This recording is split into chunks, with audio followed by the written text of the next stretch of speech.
So here's how you can make your own iPad sensitivity, adjust the sensitivity for your iPad specifically. So there are some things you can do.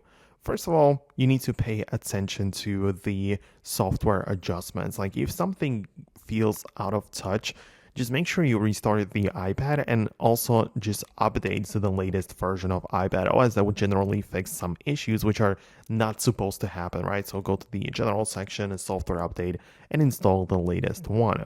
Then, of course, there are some accessibility settings as well, which might also do something with the way you use your iPad and the sensitivity, right? So you go to the accessibility, you can find the touch section, and this is where it gets important, right? Because you go to the assistive touch, and there are things like you can see we have the dwell control and the movement tolerance. We have the hot corners and all of the other things which have to do with the way you touch the display.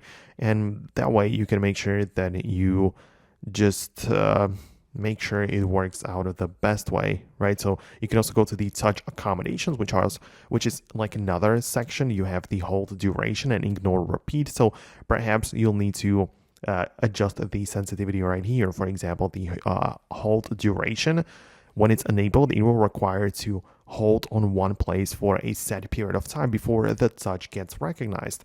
And that's something which can be customized in this section. So I believe that this is what you are looking for, and this is the section you need to play with, right? So that's what you need to do. Perhaps turn off these features if you don't like them, or if you want to return back to the original default state of the settings, but it's all most likely part of the accessibility section. So let me know if you managed to do what you needed. Thanks a lot for watching, and subscribe for tutorials and videos like this one. See you later.